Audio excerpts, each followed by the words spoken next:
what's up? In this video, we're going to go over 5 ways for how to play the G sharp minor chord on your guitar. We're going to break each one of these down.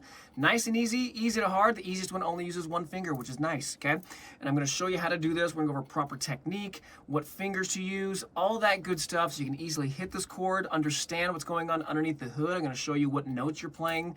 And yeah, so let's just not waste any time and jump into it. Okay, so the first one, it's so simple. We're just going to use a 1-finger bar chord. Come over here to the G sharp note, which is for first string, 4th fret, and we're gonna bar. Okay, so we're barring on strings 1, 2, and 3, 4th fret. That is it. And yes, we're using a G sharp. We're using a D sharp, and then we're playing a B note. You can see that from the chord diagram. Okay, and if we do that, what's happening is this is considered a G sharp minor / B. Why? Because we need these 3 notes to make a G sharp minor, but the G sharp note, the root note, is not in the root, meaning it's not the bass sound. So another note is the bass one, bass meaning lowest sounding one, and so it's called an inversion or a slash chord, okay? That's simple. But now let's do this one. We're gonna put the G sharp back in the bass, and now that's gonna be the 4th string 6th. My thumb is right here, okay? It is not over here. It's not over top. I have great technique. I'm keeping this as straight as possible. I'm not jutting out my wrist and hurting myself, okay? If you jut out your wrist, it's gonna ache and you're gonna really struggle to play guitar, okay? Knuckles are pretty much parallel with the guitar. I recommend holding the guitar like this. If you stand up, boom, it would be the same thing. I don't have the guitar strap on, but it doesn't matter.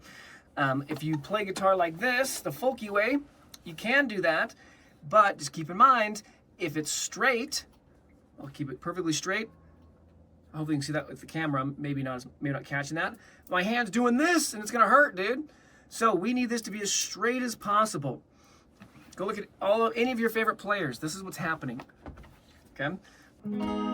Keep it nice and straight, booyah. You can arpeggiate it to make sure we're getting a nice good sound. And if we can't do this bar chord, one motion, how do you plan on doing one where we use all the fingers? It doesn't make any sense. So this is why I want you to get good at this one motion. If that's kind of tricky for you, you're struggling with that or even other chords, I'll have a link in the description below to a free download that I have where I break down the process for developing smooth chord changes. It doesn't matter if you failed 1,000 times, this works 100% of the time, 98% of the time. Right? It doesn't work if you can't follow basic instructions, but if you follow the instructions, it works just fine. Cool. So you might want to check that out if you're struggling with some slow chord changes. Okay, so we did that one. Now let's jump over here to this guy. So we're gonna come up to the 5th string 11, and then we're gonna go 4th string 13, 3rd string 13, and then 2nd string 12, and do this one.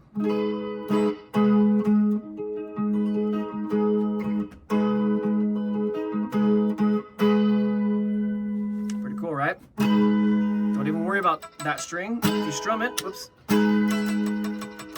you're gonna mute the string if you're on your fingertip right there. But to turn this into a bar chord, all you're gonna need to do is lower it and then press to the side. And then we get a little top end.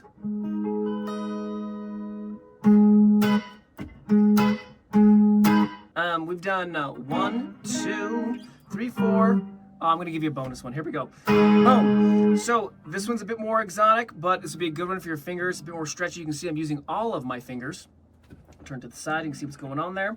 And what we're gonna do is we're gonna have a first finger index on 4th string 6, ring finger on 3rd string 8, pinky on 2nd string 9, and middle on 1st string 7.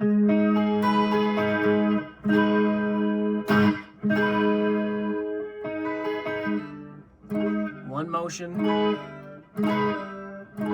This is a bit trickier, of course. If you're new to the G sharp minor, don't do this one, but you can definitely come back to this video, save it, like, share, subscribe, and come back later, okay? And yeah, I'm on my fingertips, keeping this nice and straight. You can see how this one also kind of curves out, okay? That's a normal thing. No one's like goes straight in. That would be weird. You can see these 2 fingers kind of curve like that, okay? Sweet. All right, the very last one is the one everyone starts with, and it's the hardest one. Well, maybe that one's the hardest one, but everybody always starts with this one, and if you can't do a bar chord, like on a couple strings, how on earth you can go across all the strings and include other fingers and have it be kind of far away from your body, okay? People set themselves up to fail over and over again, and so I'm trying to help you not do that as I teach you these things, okay? Cool, anyways, we're gonna go right here, and first string 4, and then ring finger, 5th string 6, pinky, 4th string 6, and that is it. Bar the rest of them. Okay? Cool. I'm using my middle finger to help push to the side on that guy.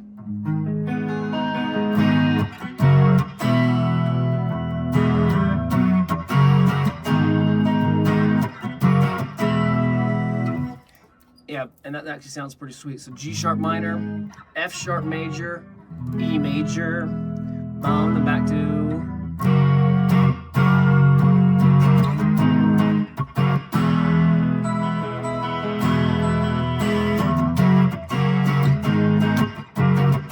Anyways, you get it. I'll have a link below to the blog post that I have on my website where I'm going to break down cool chords so you can have like fun ways to practice this chord with chord progressions, maybe even some songs that use the chord, a breakdown of the theory of like why on earth are we using these specific notes for the G sharp minor, like what is going on, okay? So anyways, I hope this helps you in your guitar journey. If you have any questions, let me know in the comment section below, and stay tuned for more videos. If you have ideas or things you need help with, don't hesitate, post it up, and I will put it in my list to make and help you learn a bit more about the guitar. Cool.